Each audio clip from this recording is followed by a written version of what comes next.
I have great pleasure in introducing Dr. Tim Soutphommasane.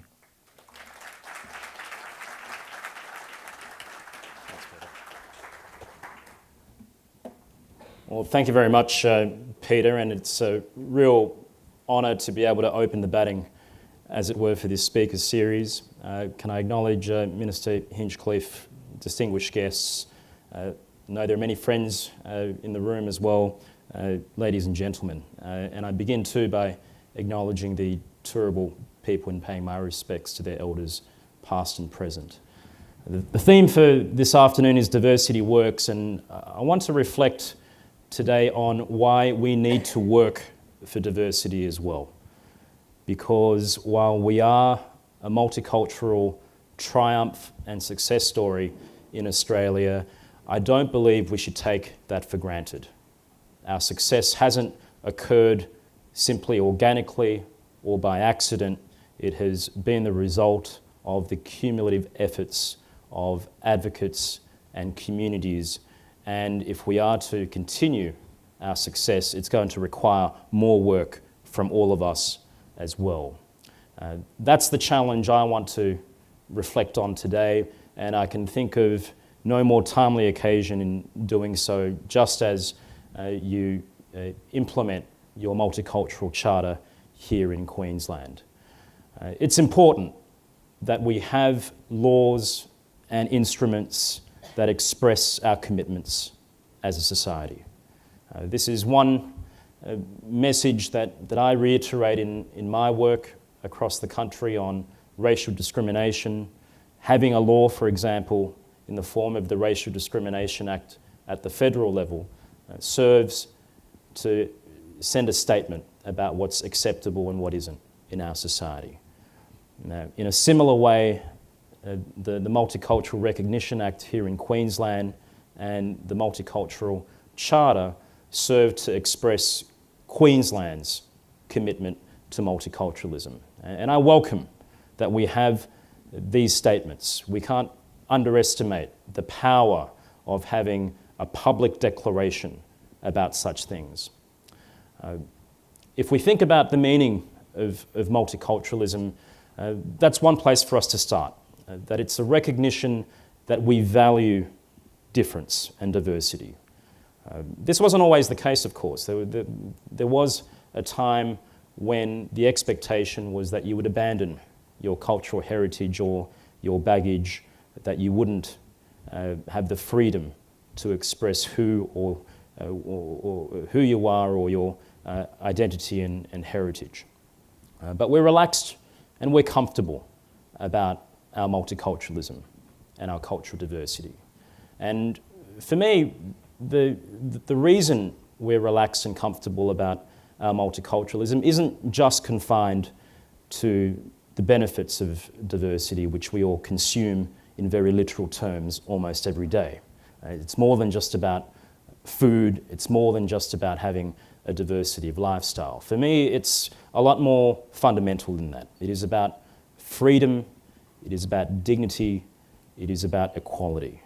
So it goes to the core of who we are as a society and to who we are as citizens of this society. Freedom, because all of us should have the freedom to express our cultural identity within the limits of the law. Dignity, because we should all be free to go out about our business without feeling like a second-class citizen. Equality, because we should all be free to participate in the life of the nation as equal members. When multiculturalism was introduced to the Australian vocabulary in the 1970s, it was described in the following way. It was spoken of as being about expanding the family of the nation.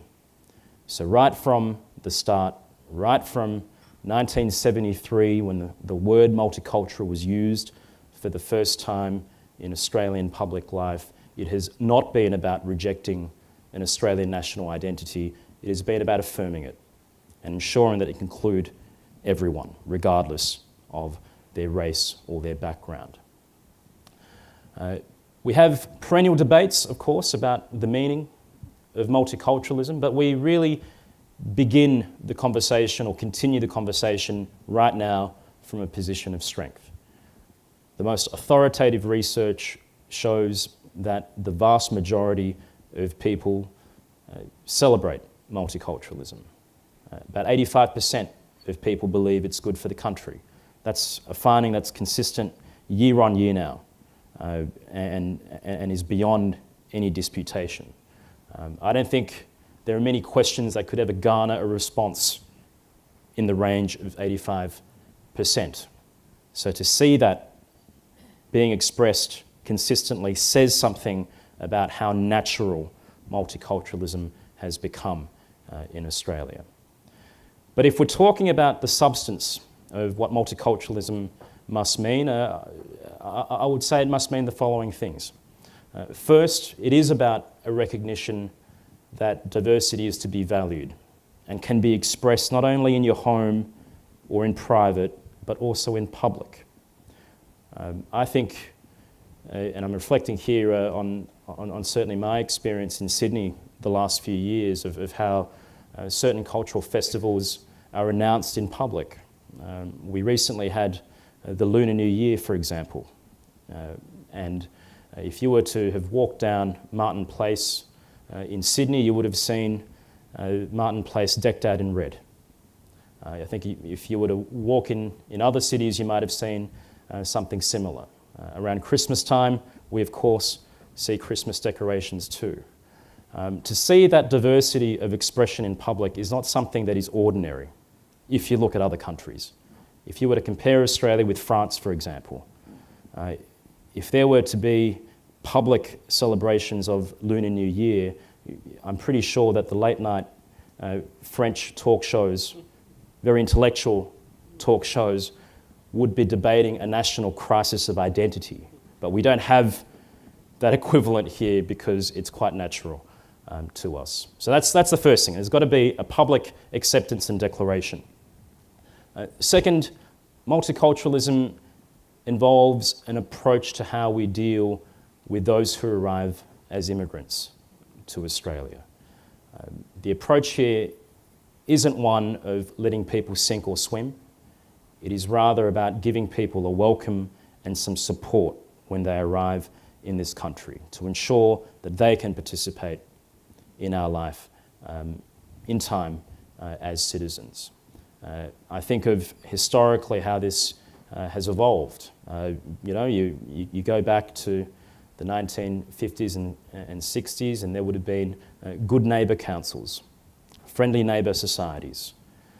Then you had migrant resource centres supporting new migrants. This is all part of the DNA that we have to how we ensure migrants can settle and be able to get a foothold in Australian life. And then there's equal opportunity as well. Multiculturalism wouldn't mean anything if it didn't mean that people would enjoy a guarantee of equality and equal opportunity. So multiculturalism isn't just something symbolic, it's got substance and meat, and it's there in the laws that we have, which prohibit discrimination or hatred or vilification. It is all part of what is a statement of who we are and the values that we have as a society. But multiculturalism in very practical terms must mean something else. And here it's about how we deal with people day to day. And I bring it down to two ideas. It's about giving people a fair go, and it's about giving people the room and the space to have a go. And here it's about an ethos or a spirit. I think of it as being about generosity, about how all of us should be generous towards others and take the time to ensure that we extend the hand of friendship. I'll share with you one experience for my family, and it made an impression on me growing up in Sydney. My parents came here in the mid-80s from France, as Peter mentioned. So French was their working European language. It wasn't English. They had to acquire most of their English when they arrived here. My parents would work as registered nurses for the next 30 years after they arrived. But my mother would struggle in those first few months working at the hospital in her ward because she found that Australians spoke so fast. She really struggled to catch sentences. She couldn't entirely make sense of what people were telling her when instructions were being given. But she told me that there was someone at work called Mark. Mark used to stand alongside my mother whenever the phone rang in the ward. And together they would stand there, ear against the telephone, with Mark there as a safety net in case my mum didn't catch what the instruction was. Now, you might all think this is such a small and trivial thing for Mark to have done, but I can tell you for my mother, it made an enormous difference to how she felt in that ward and in that hospital. And I reflect on those kinds of examples as the sort of generosity of spirit that is demanded of all of us as citizens. That for me is what multiculturalism must mean. Now, I think we're in a challenging time at the moment when it comes to multiculturalism, race and cultural diversity. As I said, I don't think we can take things for granted. And if you look at things happening internationally right now, there is no shortage of developments which should cause some concern. I'm thinking of the rise of racial supremacist groups and far-right movements in Western liberal democracies all over. You look at what has happened in the United States, particularly after what happened in Charlottesville, Virginia, where you had neo-Nazis coming out in force, where you have President Donald Trump equivocating on whether this is conduct that should be condemned or a movement that should be condemned. You think of what's happening in Europe, where there are far-right groups in coalition governments in more than one country on the continent.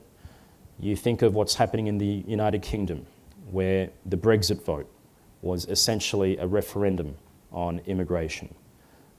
So we are in a challenging environment, and we're not immune from any of this, because here too we are seeing far-right movements and groups being emboldened. We saw that at the start of the year in Melbourne, for example, where some far-right groups were able to generate some momentum following the commentary around African youth crime and immigration.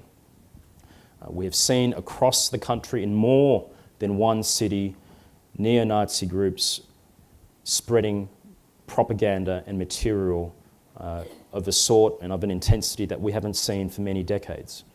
For many years, neo-Nazis and far-right wing movements were content to operate underground, but now they're coming up, they're being visible, they're present in public. This is something very different.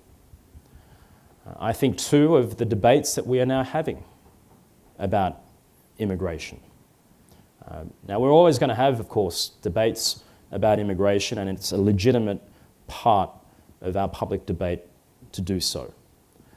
But I do worry about some of the language that is used in talking about immigration, or some of the suggestions that we should, for example, discriminate on the basis of background or religion when we decide who we take in as migrants. That is a concerning development.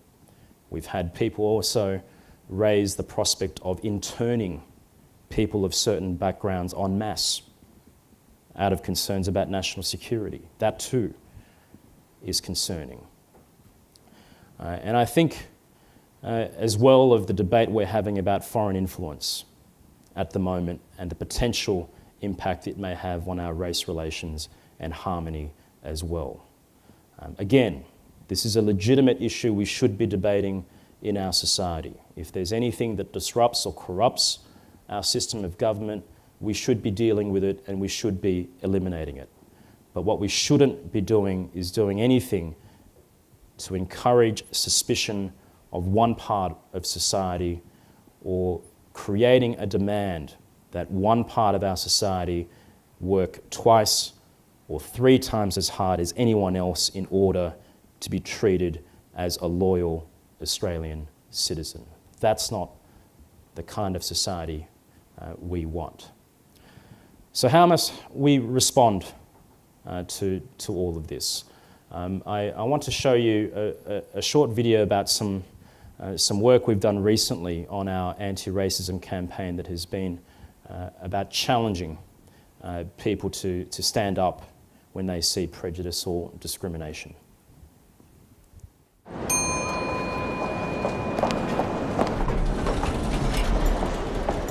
Allow me. Thank you.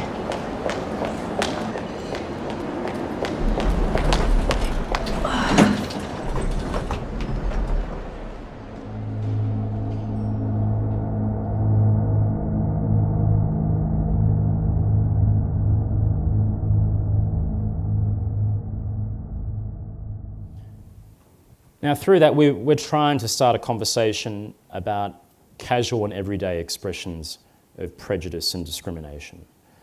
We're doing so because many of us would have a certain picture of what racism looks like. And it's one that's reinforced in media commentary or coverage. Think of a racist incident, people. You might be thinking of maybe some abuse on public transport, on a bus or on a train. You might be picturing some fuzzy images captured on a smartphone. Perhaps this has become the genre of racism that hits our public discussion. Now, those incidents obviously do occur, and they occur perhaps more frequently than what we might like to admit or believe. For example, we know that about 20% of Australians have experienced racism of some kind in the past 12 months. This happens most frequently in neighbourhoods, in shopping centres and in workplaces. And it also happens, obviously, in public transport as well.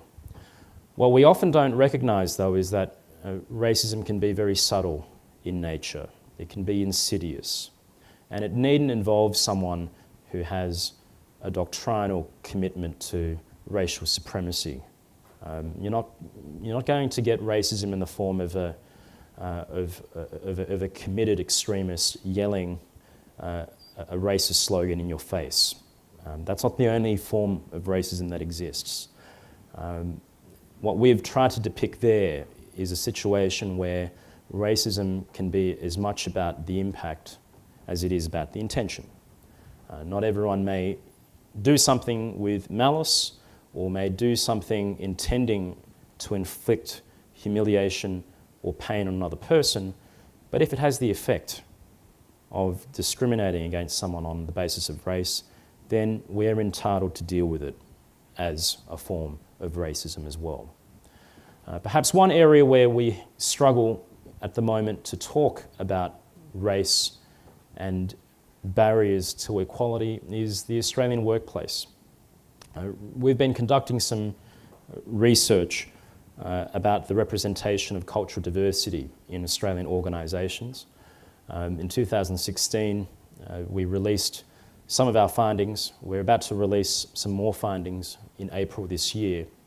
But from 2016, we found this. We found that 95% of our senior leaders at the chief executive or equivalent levels in business, politics, government and higher education were either Anglo-Celtic in background or European in background. 95%. Now, we are a diverse society. You'd all know that more than a quarter of us were born overseas. It's hard to pin down exactly what the ethnic or racial mix of Australian society is because we don't collect specific data on that. But a good guess would say that about 60% of the population would have an Anglo-Celtic background. Anything between 50 or 20% in addition would have a European background. So about 75 to 80% of the population, depending on your estimate, might be Anglo-Celtic or European. But when it comes to senior leadership, 95% are Anglo-Celtic or European. Now this, for me, raises some questions for how we are faring as a multicultural society. Because if we're not seeing our diversity reflected in our organisations and institutions, then we're entitled to ask, is this a reflection of time, or is this a reflection of barriers that may exist for those from non-Anglo-Celtic and non-European cultural backgrounds? But if you look through the ASX 200 companies, you look through the heads of our federal and state government departments, if you look through our parliaments, if you look through our universities, at the senior echelons of leadership, you're not going to see the kind of multiculturalism that we would associate with contemporary modern Australia. That, I think, is going to be a significant challenge for us to think about and to respond to in the coming years. One scenario I hope we do not see is one in which talented Australians from diverse backgrounds come to the conclusion that their best prospect of succeeding as professionals is not in Australia but elsewhere, that they feel more comfortable having a go in Shanghai or Mumbai rather than having a go in Sydney or in Brisbane. And that would be an enormous loss to Australian society. Let me reflect very quickly on some of the cultural challenges I detect we face in talking about race and diversity. And I want to talk about the deflections that can often be used to avoid talking about race and diversity. In the past 4.5 years in this role, I've enjoyed the conversations I've had around the country, and as I wind up my term as Commissioner, I've been thinking a lot more about whether we've moved the conversation along. I think we've made some progress, but there's still a long way to go. And I see this because of the various things that I do pick up when we talk about race and diversity. And I think there are some common themes that come through as deflections. Some, for example, would simply deny the lived experience of racism. By this I mean it's more common than I would have expected to find people respond when we do call out racism or identify something as involving race, that this doesn't happen. The sentiment here is, I've never seen this happen and I know this doesn't happen. Therefore, it doesn't happen. What you have, in other words, is a complete denial that some people's experience does involve racism. And I think for those who do not experience racism themselves, there is a challenge here to be open to the fact that these things do happen. And by the way, I don't think people go out of their way to make up instances of racism in order to make themselves feel better. I think most targets that I have spoken to of racism would have preferred this never to have happened at all. I see deflections as well in the idea that, well, what you're really identifying isn't truly racism or doesn't genuinely warrant our attention. Many would say, for example, why are we so hung up about what are minor infractions involving racism when there are more severe kinds of racism happening in Japan or China or in Africa? Why aren't you concerned about that? Why are you making us feel bad about race here in Australia when, all things considered, we do quite well? Again, that is a deflection. Yes, racism exists in other countries, but we live here in Australia. And I don't think pointing out that racism exists elsewhere in any way excuses the perpetration of racism here when it does happen. And then we have what are the cultural war deflections on racism. The idea, for example, that Real racism is the racism directed at the majority. Reverse racism. Now, racism is something that does implicate power. We've got to understand that power is part of the equation here. Racial prejudice can exist in many forms. Racial hostility can be directed at anyone of any background. But power is also something we must be sensitive to when we are talking about racism in Australia. It is about whether people have equal standing, whether people have the ability, for example, to enjoy privilege which allows them to brush off things that others may not have. There's some of the issues that I believe go to the cultural challenge of dealing with race today. Let me conclude with two reflections on how we can do better, on how we need to work for diversity. One is around colour blindness. Colour blindness is one of the biggest threats and obstacles we have to dealing with cultural diversity in the right way. What do I mean by that? It's often said by people in conversations about race that the best approach is for us to be blind to colour. I don't see colour. I just see a human being. Why do you have to make it all about difference and race and identity politics? Why can't we just have an approach that is colourblind? Now, there's been a lot of work and thinking done on colour blindness, and the research suggests that taking that approach might be more harmful than it is good.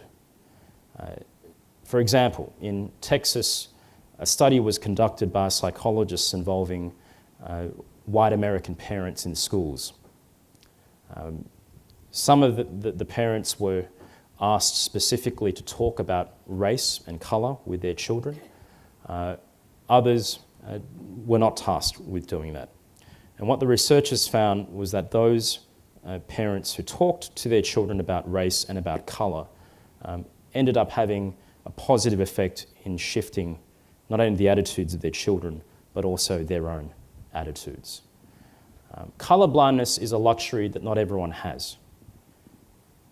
If, for example, you are an African American, I can tell you that you can't go on thinking that you can be blind to colour.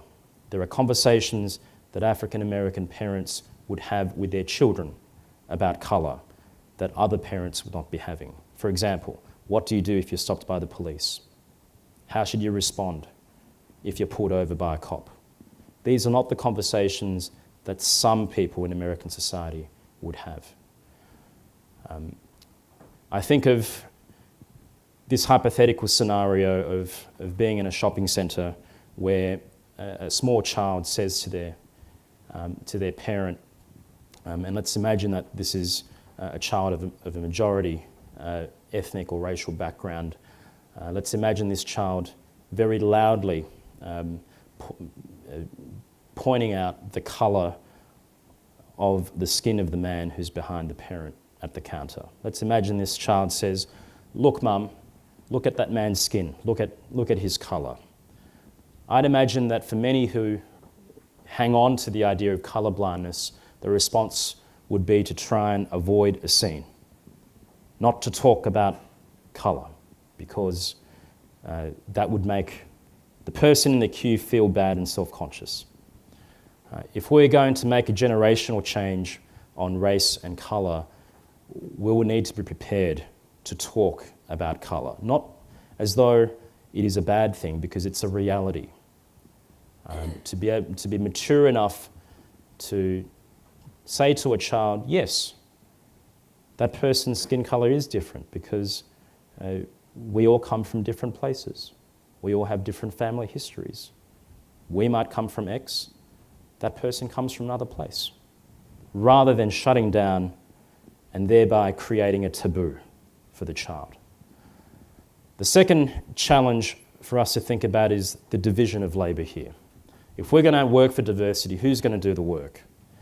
At the moment, the expectation by default is that the targets of racism, or those who are in the minority, have to shoulder the burden here.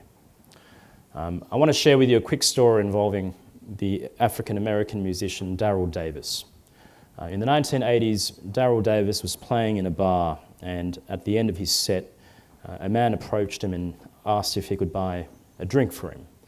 They shared a drink, and in the course of the conversation, Darrell's new friend, who was a white American man, told him he was a member of the Ku Klux Klan. The man told Darrell that it was the first time he'd sat down and had a drink with a black man. Darrell and his new friend hit it off, and they continued being friends. And Darrell would go to Ku Klux Klan events with his new friend. They would go to Ku Klux Klan barbecues and other events. He would invite his friend and other Ku Klux Klan members to his house. And Darrell did this for 10, 15, 20 years. And over that time, it was the case that his original friend dropped out from the Ku Klux Klan. Others dropped out as well. So these days, Darrell Davis, the musician, in his bedroom wardrobe, has a collection of Ku Klux Klan robes from former Klansmen who have left and defected. Now, I tell this story because you could interpret this as how, in combating racism and bigotry, the challenge is time, and we must all devote time. That it may not happen overnight or in a few months' time, but over years, and this is the sort of work that has to be done, that you have to educate people, bring them around, show them the errors of their ways. I take a different interpretation from the story. I think that would be the wrong moral to draw from that story.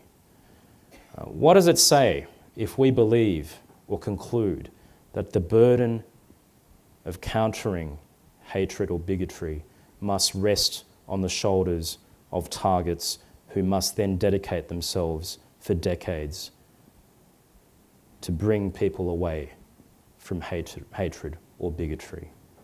I don't think that's the kind of society we should want to be. So if there's a second challenge here for everyone to think about, it's this. For those who do experience racism, I don't need to tell you any of what I've said. You will understand this all too well. But for those who haven't experienced racism directly, this is the challenge for you as citizens, to join with your fellow citizens to make sure that we continue being a multicultural success story. And if we do value diversity, then we've all got to work for it.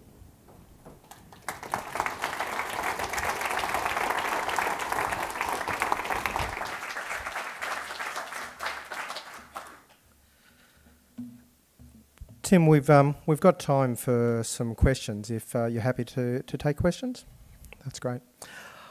I might ask the first question, Tim. I guess every time that I hear you speak, two things come to mind. One, I feel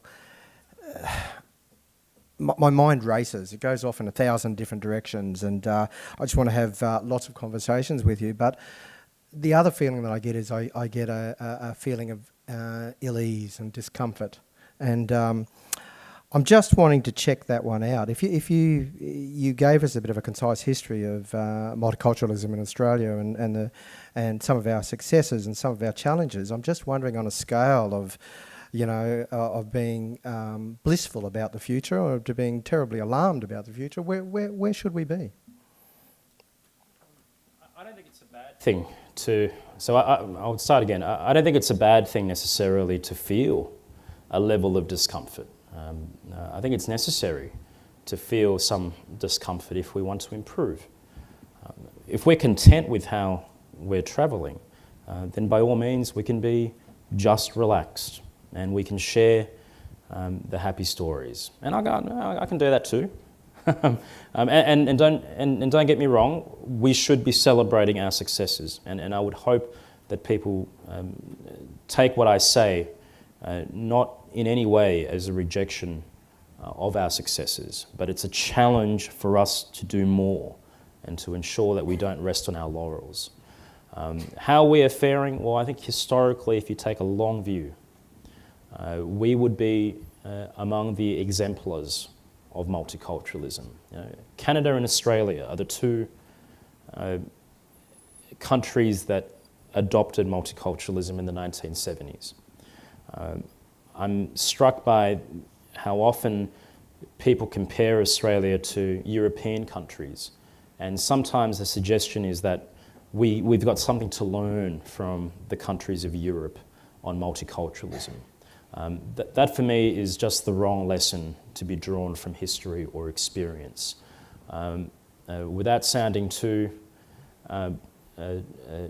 bolshy about things, Europe has a lot more to learn from Australia than Australia has to learn from Europe on something like multiculturalism and immigration. Because in many European countries, you've either had an approach which has been about assimilating immigrants, which has really been about denying the freedom that people should have to express their heritage, or it's involved a guest worker model where people are taken in as migrants but are never made full citizens. They've been treated as visitors or guests there temporarily. You look at Germany, for example, where it wasn't until the turn of the century that they changed their citizenship law such that you didn't have to have a German grandparent by blood in order to be eligible for German citizenship. Now, we don't have a blood or ancestral requirement for becoming an Australian citizen, and that reflects a different approach that we've taken. So if you want to take a long view and a broad view, I would say that Australia does do very well, but there are signs that we need to think hard about tamping down on pockets of intolerance and some challenges to our racial harmony and our multiculturalism. Thank you. Other questions? We've got a roving mic. If you could put your hand up and we'll get that to you. Remember, please hold your question until the mic reaches you. I've got a question over here. Karen? Oh, we're filming it, Karen, so we want to make sure we capture your words of wisdom. I just have 40 words, no wisdom. Right. I just wondered, Queensland's just brought in the Multicultural Charter. How important do you think it is to embed things like the Charter in legislation? Yeah, well, I know you've got the Multicultural Recognition Act, so that's your legislative anchor. The Charter is another instrument to express a commitment to multiculturalism. The challenge is to ensure that you have the law giving a declaration of your values and what you stand for, having policies that support that law in spirit and in substance, and then you need to have work in the communities which ensure that these things aren't just expressed in law or through policy, but in how you interact with one another in everyday life. So I know that in the room we've got a collection of people drawn from different parts of the community, government, civil society, higher education and whatnot. You've all got to work together, and I would hope that the Charter and the Act give an opportunity for more conversations to happen around questions of multiculturalism and cultural diversity, and that you challenge each other as well. So one thing that a law or a charter should do is it should impose accountability onto governments and institutions. So you've got that means to hold your institutions, your parliamentarians, your government to account. And that's a good thing. And I think that's how a multicultural society should work if it's functioning well. Probably got time for one more question. Yep. How important is something like free-to-air SBS TV in terms of educating community and encouraging tolerance and broadening the base of cultural change, cultural acceptance, that sort of thing? I'm a big believer in multicultural broadcasting, and that's been one of the distinctive features of Australian multiculturalism. But if we're talking about stories that need to be told and voices that need to be heard, these have got to be there in all of our media organisations. We shouldn't forget too that the ABC has cultural diversity written into its charter as well. It's written into the charter of the ABC that it reflects cultural diversity and also has programming dedicated to telling stories about the national identity and about cultural diversity. But we shouldn't just confine the work of multiculturalism to our public broadcasters. Our commercial media needs to do much, much better, because in recent years we've seen people enjoying soft platforms where they can spread messages of hatred and division without criticism or challenge, or at least without robust criticism or challenge. There can be a sense, if you watch commercial television, that there's another Australia out there that exists in a different period of time, that the Australia of 2018 has yet to be transmitted into some media outlets. So I would like to see diversity not only in SBS or in ABC, but also in other media outlets. And the challenge here is to ensure that multiculturalism isn't just something for minorities, but is regarded as something for everyone. And that's how it should be. Everyone has a stake in multiculturalism. Everyone has an ethnic background or a cultural background. There is no such thing as someone who's just normal or mainstream and then someone who's a minority or multicultural. Mainstream Australia is multicultural, but that's not yet reflected in our media. Thanks, Tim. Ladies and gentlemen, can you please thank Dr. Tim Soutphommasane. Thanks, Peter.